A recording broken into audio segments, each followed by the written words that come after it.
सूक्ष्म जीव विज्ञान, जिसे अंग्रेजी में माइक्रोबायोलॉजी कहा जाता है, विज्ञान की वह शाखा है जो सूक्ष्म जीवों का अध्ययन करती है। वे जीव जो इतनी छोटी होते हैं कि उन्हें नंगी आंखों से देखना संभव नहीं होता। इस विज्ञान का इतिहास अत्यंत रोचक और प्रेरणादायक है।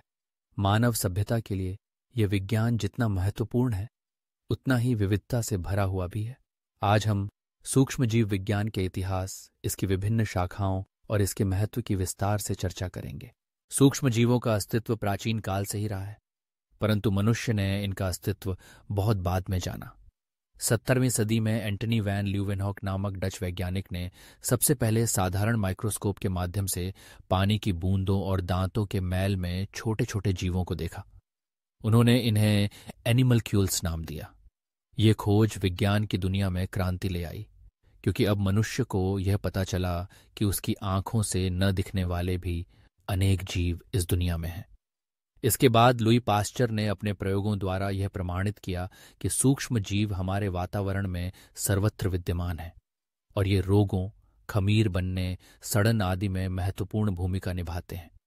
रॉबर्ट कोच ने इन जीवों और बीमारियों के बीच संबंध स्थापित कर चिकित्सा विज्ञान में नए युग का आरंभ किया।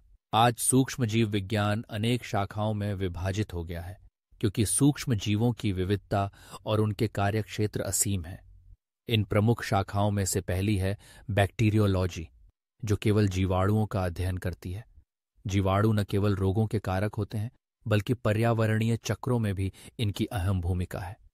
दूसरी शाखा है विषाणु विज्ञान या वायरोलॉजी, जिसमें वायरस की संरचना, गुणधर्म और मानव, पशु व पौधों में उत्पन्न रोगों का अध्ययन किया जाता है।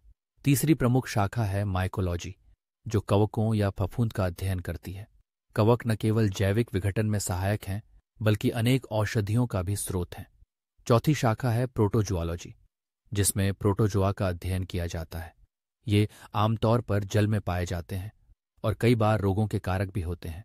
इसके अतिरिक्त पारिस्थितिकी सूक्ष्मजीव विज्ञान, औद्योगिक सूक्ष्मजीव विज्ञान, कृषि सूक्ष्मजीव विज्ञान और आनुवंशिक सूक्ष्मजीव विज्ञान जैसी शाखाएं भी हैं, जिनमें इन जीवों की भूमिका का अध्ययन किया जाता है। सूक्ष्मजीव विज्ञान का महत्व अपार है।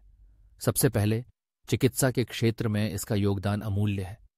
अनेक संक्रामक रोग जैसे तपेदिक, हैजा, टाइफाइड, मलेरिया, डेंगू, पोलियो आदि का कारण सूक्ष्मजीव होते हैं। इनके अध्ययन ने टीकों, एंटीबायोटिक्स और अन्य औषधियों के विकास को संभव बनाया। सूक्ष्मजीवों के बिना न तो दही, पनीर, अचार, शराब और न ही ब्रेड बन सकती है। यह सब खमीर की क्रिया से ही संभव होता है। इसके अलावा कृषि में भी सूक्ष्मजीव भूमि की उर्वरता बढ़ाने, नाइट्रोजन स्थिरीकरण और जैविक खाद के निर्माण में सहायक हैं। पर्यावरण संरक्षण में भी इनका अहम योगदान है। ये कचरे का विघटन करते हैं, जल शुद्धिकरण संयंत्रों में उपयोग किए जाते हैं और तेल रिसाव जैसी आपदाओं में भी मददगार साबित होते हैं। सूक्ष्मजीव विज्ञान ने न केवल मानव जीवन को सुरक्षित और समृद्ध बनाया है, बल्कि विज्ञान, चिकित्सा, कृषि, उद्योग और पर्यावरण की अनेक समस्याओं का समाधान भी सुझाया है।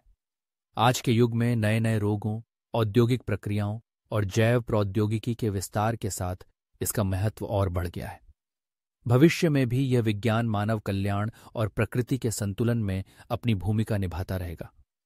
इस प्रकार सूक्ष्मजीव विज्ञान का अध्ययन न केवल ज्ञानवर्धक है, बल्कि मानव समाज के लिए अति आवश्यक भी है।